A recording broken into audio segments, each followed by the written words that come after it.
Hi, everyone. Judge Andrew Napolitano here for Judging Freedom. Today is Monday, April 22nd, 2024. Colonel Douglas Macgregor joins us now. Colonel, thank you very much for your time. Colonel, over the weekend, the Congress of the United States voted to send $61 billion to Ukraine, $20 billion, which is $11 billion more than had been advertised, to the Israelis, $5 billion to the Taiwanese, and they made it easier for America's spy agencies to spy on ordinary Americans without suspicion and without warrants. Does anybody care about the Constitution anymore? Judge, I don't think they do. I think we live in a post-constitutional society, sadly. What is your view of the danger or recklessness of this $61 billion for Ukraine, recognizing as we do that the lion's share of it stays here and goes directly into American industry? Judge, I think to a large extent you've answered your own question. There are two things at work here. One is obviously the domestic angle, essentially transferring cash from the government to the supporters of the people, the donors to the campaigns of the people that voted for the legislation. Effectively standing up and waving the Ukrainian flag as a signal that I got your message, received your re-election campaign contribution, much appreciated. That's about it. As far as Ukraine is concerned, whatever shows up to Ukraine, as Ambassador Burns and the CIA pointed out some time ago, most of it will disappear into bank accounts around the world for Mr. Zelensky and his little band of men who have been robbing the place blind since they came into power. I imagine some of it will go to pay what's left of the Ukrainian army, which isn't very much, and to sustain what's left of the administration. I think the hope is that somehow or another, this will conceal the complete and utter destruction of the Ukrainian nation, which is already well underway and sadly is going to continue through the summer.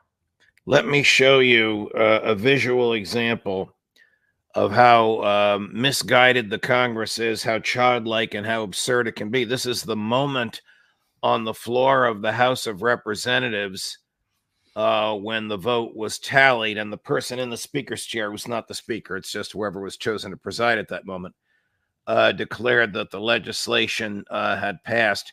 I'm sure you'll be able to see what's in the hands of many members of Congress, which, of course, is a violation of federal law.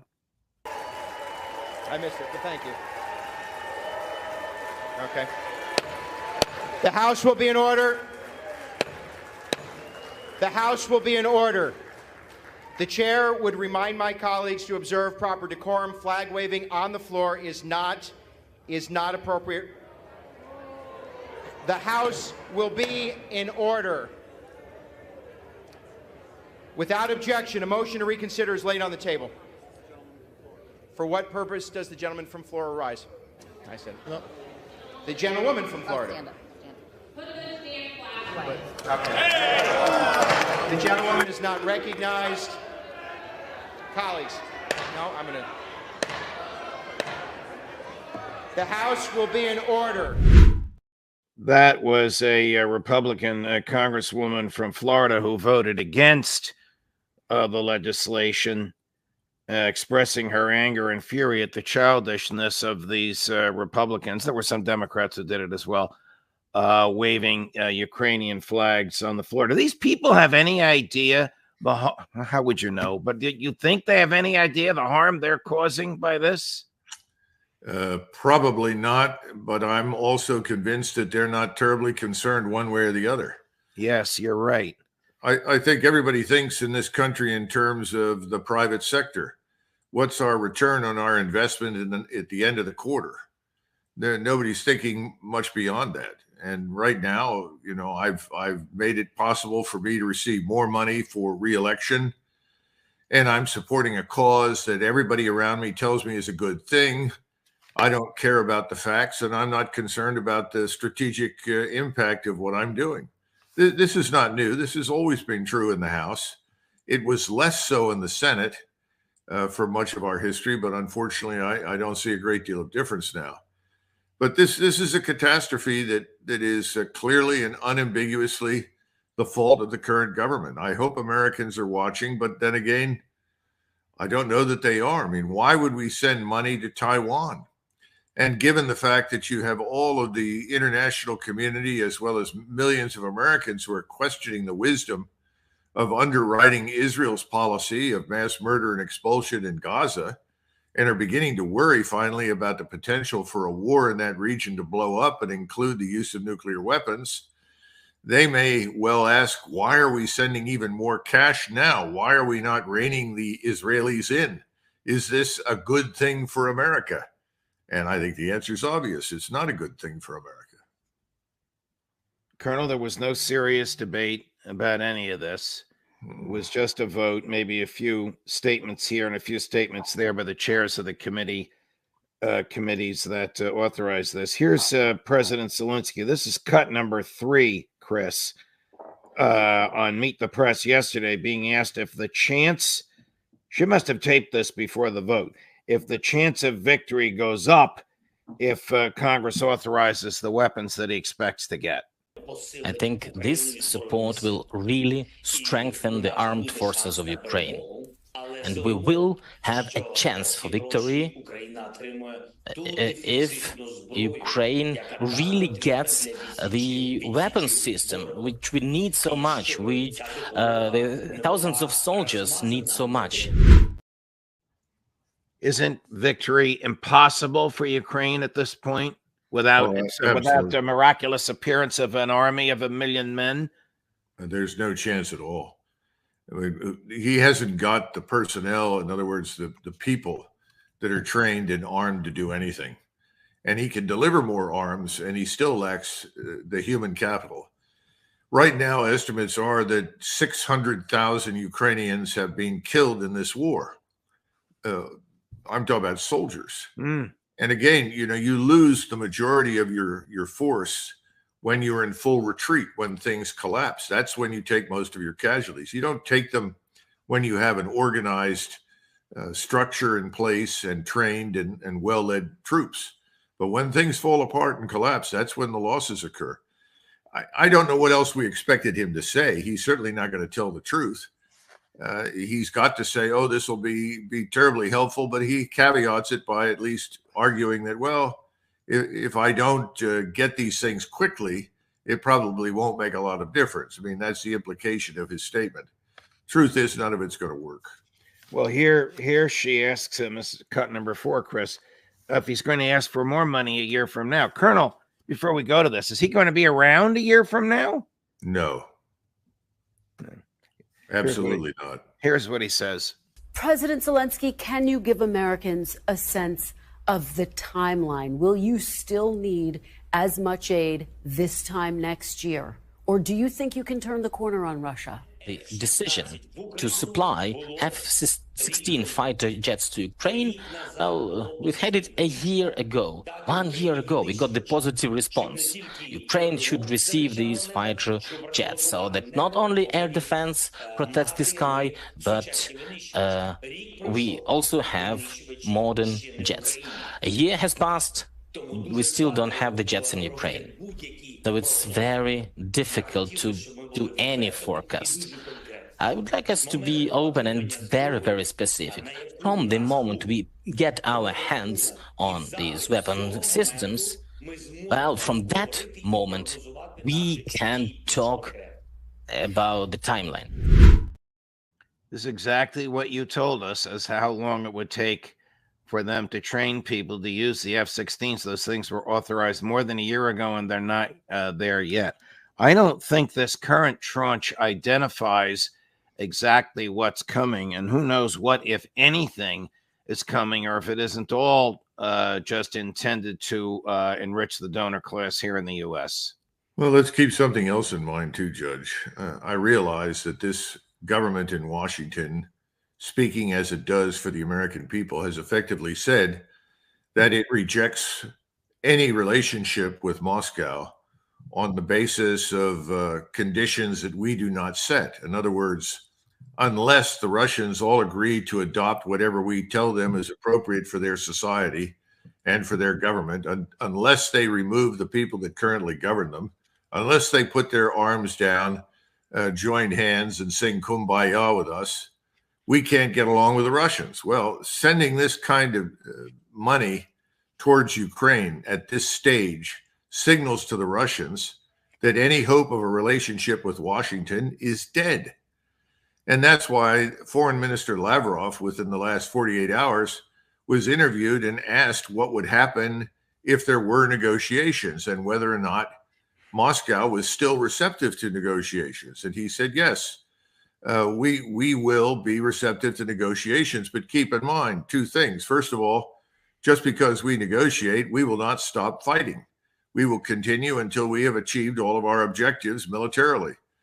And then secondly, and very importantly, we are not going to cease hostilities for even a brief period of time because we know that we are going to hold what we've won. Effectively, the facts on the ground have changed, and we are no longer willing to talk about trades in what kind of territory we're willing to surrender to you in order to have peace. Right. It's over. And we've made fools out of ourselves. And worst of all, we've made fools out of NATO. NATO looks weak and stupid. The Ukrainian state is ruined. Whatever emerges after this will be a rump state.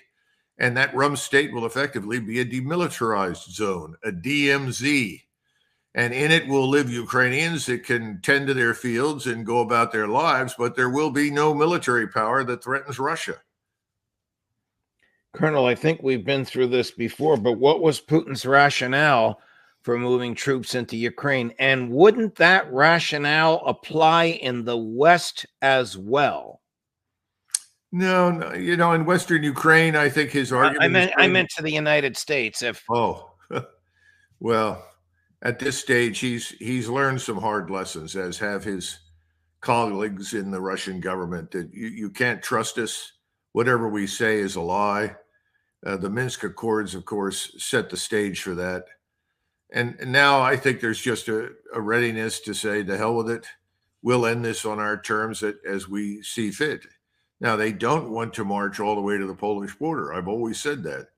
That's never been in the cards. They're not interested in it. But they'll do it if they feel it's necessary. But they will stipulate very clearly what the conditions are in Western Ukraine.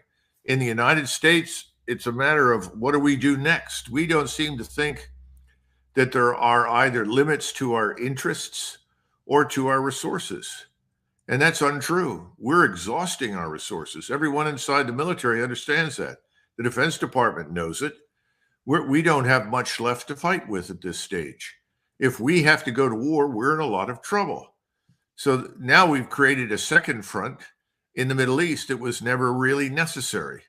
And apparently that's not even enough. They'd like to have a third front in Asia, which is utterly preposterous.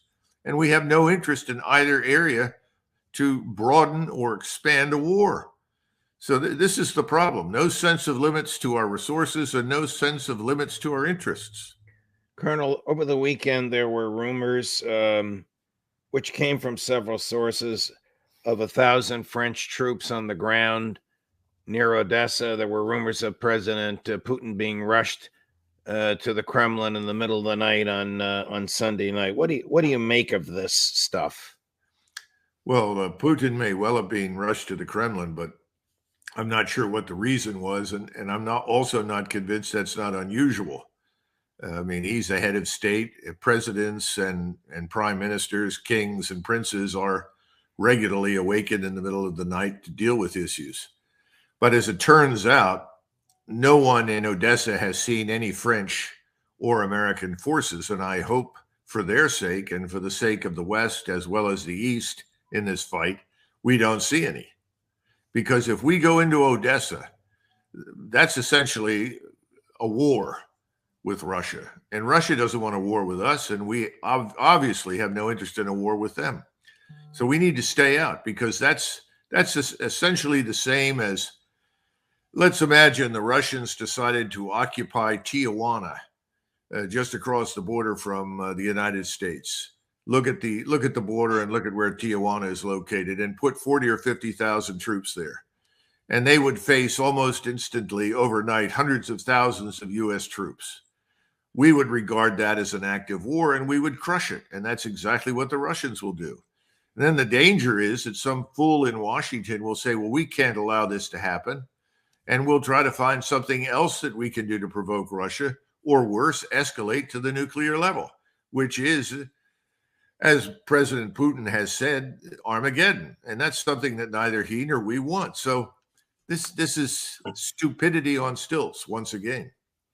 Colonel, transitioning to Israel and Iran, who in your opinion won or prevailed or did the better job, whatever words you choose, in the back and forth between the two countries, which occurred as a result of the Israeli attack on and destruction of the Iranian consulate in Damascus? I don't see the Iranian-Israeli conflict at this point as being in a category of win on either side or loss on either side. I think it's very clear that Gaza has been a catastrophe for the Israeli Defense Force. Clearly, that is a failure. The mission to eradicate, root out, and destroy Hamas has failed. And using that as a pretext to drive millions of people out of their homes and away from Israel because they're Arabs, Muslim, or Christian has failed. The issue with Iran, I think, is unresolved. The Iranians demonstrated it with their response to the Israeli airstrike that they can reach critical and sensitive targets inside Israel, and that potentially they could destroy much of the country. That much is achieved. The Israelis did not respond, and I'm not sure that I or anyone else who has not sat in on the meetings at the highest levels can completely explain that. But I don't think it's over. And I think it would be a mistake to assume that Mr. Netanyahu has decided, okay, we won't bother with Iran anymore. No, I think very differently. He still has substantial American military power in the region to which he has access. He still has considerable capability of his own. And he may decide at some point that it's time to take action against Iran. And as we've seen today, there's more fighting in southern Lebanon. And if that escalates, then Iran is clearly back in the target area, because without Iran, Hezbollah could not survive. It probably could not even exist. Talking about Hezbollah, here's John Sowers, who's the former head of MI6, with some very interesting advice to Prime Minister Netanyahu, basically saying, why don't you just leave Gaza and declare it a victory, even though you didn't win, and concentrate your efforts on Hezbollah. Well, listen to this. Very interesting. Cut number 9, Chris. This general is saying that you have to finish the job in Gaza. I'm not so sure about that, actually. Mm-hmm. I think Israel succeeded in reducing Gaza to rubble. Is that a success? Well, exactly. That's not exactly a success. They haven't secured the release of the remaining hostages who are still alive.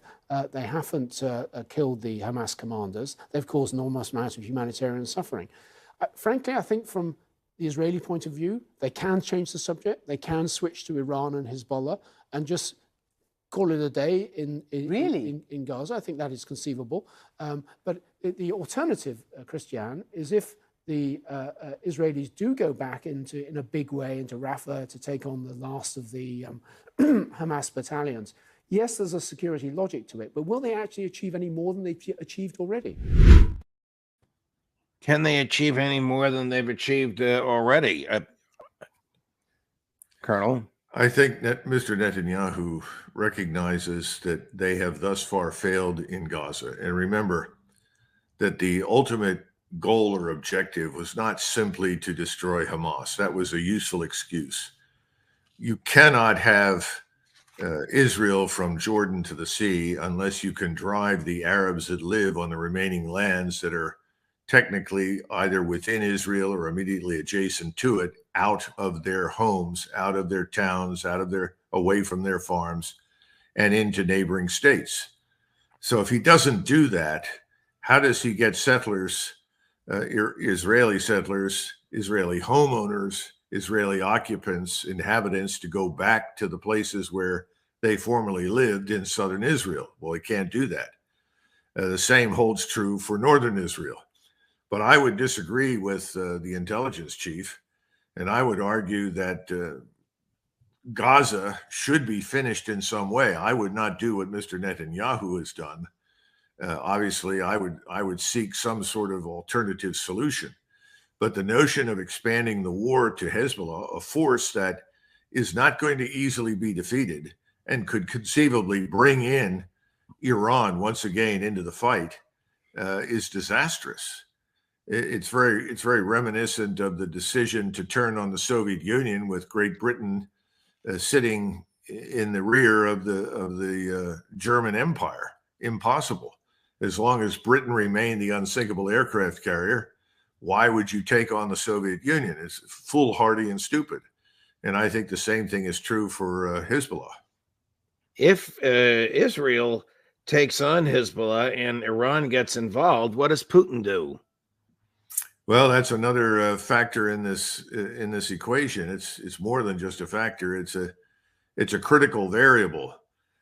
Mr. Putin holds all the cards strategically behind the scenes in the Middle East right now. He's widely respected.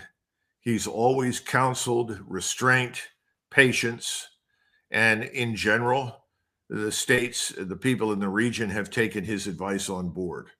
He's held in very high esteem, as is Russia right now. In fact, if you look at it from the standpoint of a branding exercise, our brand is severely damaged. We look ridiculous, and Russia's brand is very strong and looks very, very appealing. I think that Mr. Putin, by placing additional Russian troops in Syria, having put Russian forces in the Red Sea and the Indian Ocean, as well as in the Mediterranean, has made it very clear how he feels and what he's prepared to do if, in fact, we and the Israelis decide to take on Iran. And that's why I say the notion of turning on Hezbollah right now makes a future collision with Iran inevitable. Why would you do that if you're interested in, first and foremost, ridding your country of Hamas? Well, I think Hamas is important, but it's a sideshow to Mr. Netanyahu. He wants his entire country to be, quote unquote, Arab free. In order to achieve that end, he's got to defeat all of Israel's opponents in the region. That means a regional war. He can't do that without American support. Here's John Sowers again arguing for the two-state solution, cut number 10. I think Hamas will be able to reconstitute its military forces. There'll be plenty of volunteers for Hamas battalions emerging out of this conflict. And the only real answer to both Gaza and the West Bank is to have an authoritative Palestinian leadership which takes responsibility for those territories in the concept of a context of working towards a Palestinian state, which lives alongside a secure and peaceful Israel. Isn't that effectively impossible with the current leadership of the Israeli government and the attitude of the Israeli people post-October 7th? Absolutely. Mr. Netanyahu has the backing of 80 to 85% of his population when it comes to this issue of the two-state solution. A Palestinian state on the borders of Israel, or containing or embracing parts of Israel, is, from the vantage point of the Israelis, the equivalent of setting up an organized crime state that will hold a knife to the throat of Jews in Israel in perpetuity. Remember, all of this is about vanquishing the enemies, the opponents of Israel, and destroying anyone who in their minds challenges or threatens Jews. That's why you continually hear in the American and Western press anyone who fails to support Israel unconditionally being called an anti-Semite. They have tried to identify anti-Semitism with being anti-Israeli. And so the idea of a separate, distinct state that legitimates the Arabs that live in Palestine in any way, shape, or form as deserving of such a state is unacceptable. They won't do it. So I think he's delusional. And as a result, the war goes on, and the war is not going to end nicely. Colonel, in the last 48 hours, Columbia University and Yale University have suspended their live classes. They're all online. Harvard University has closed Harvard Yard.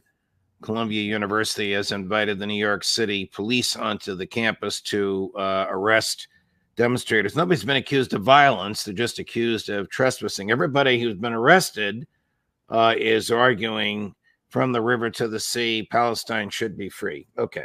Are you concerned about the freedom of speech in America, Colonel?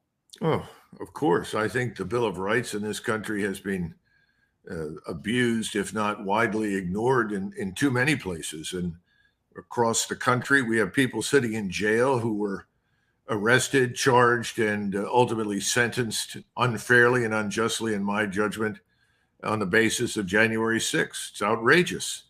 And at the same time, we have justices all over the country releasing criminals into the streets. It doesn't make any sense. The world is turned upside down. And again, this goes back to the idea that you cannot attack, you cannot challenge anyone who takes the position that Israel is right and the rest of the world is wrong. And that's simply inconsistent with the Bill of Rights, and it violates everything that we historically have stood for. Remember, I think it was Jefferson who said, "I may not agree with you, but I will fight to the death for your right to disagree." That's been one of the things that separated us from so many other countries around the world for hundreds of years. We seem to have jettisoned that. Now we are passing legislation that creates categories of protected people. This is not good for national cohesion. It's not good for American society. I don't think it's good for Israel, frankly, but more important, I think it harms Jews all over the United States and the Western world. Before we go, I'd like to go back to something you mentioned earlier, which is scary, actually, and that is and correct me if I'm mischaracterizing what you said, Colonel. We have given away so much of our substantial military equipment we might not have available for us what we might need if, God forbid, we need it. Okay. That's absolutely right. And look at the loss rates in terms of equipment and people in the war between Ukraine and Russia.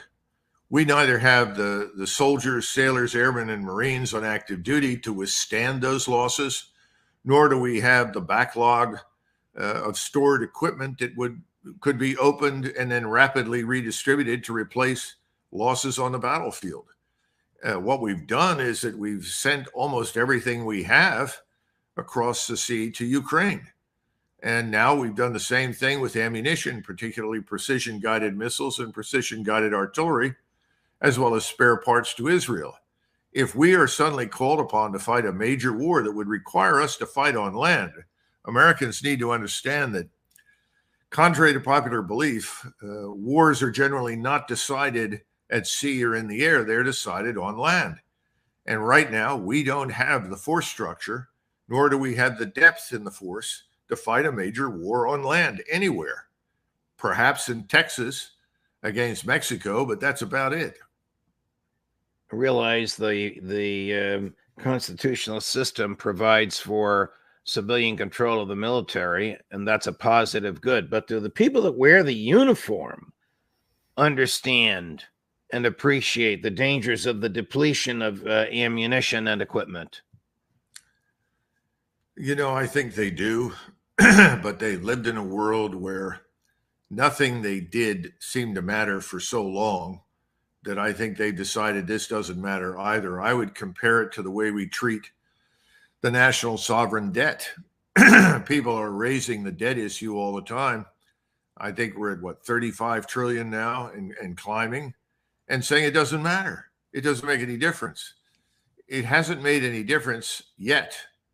But with each passing day, we look carefully at the Treasury market and we wonder how much longer that facade will be preserved. There are 100 other factors in the economy that have an impact. It's very fragile. It could fall apart quickly. Well, the same thing is true militarily. What looks from a distance strong and capable once you get closer to it and then you hurl it into action, may not hold together at all. And right now, I think that's the case with us. And detecting this kind of rot in your military power is not as easy as it seems. And remember, you're dealing with a Congress that thinks its principal mission is to spend money. And they spend it, whether or not what they buy works, whether or not what they are supporting with their funds is effective. Excuse me. All shrinks to insignificance. What counts most of all is spending the money. Because if you don't spend the money, your constituents are unhappy, your donors are unhappy, and you are not going to last in office. Colonel, this little show is just about to reach its 350,000th subscriber. How fitting and appropriate that it should happen while you and I are on, because you've been so valuable to the show, to our ideas, to moving the needle, and to me personally. And our friendship is a gift. Thank you very much for your time, my dear friend. We'll see you again soon. Okay. Thank you, Judge. Of course. And coming up later today at 3 o'clock Eastern, Professor Jeffrey Sachs, and at 4:30 Eastern, Scott Ritter. Judge Napolitano for Judging Freedom.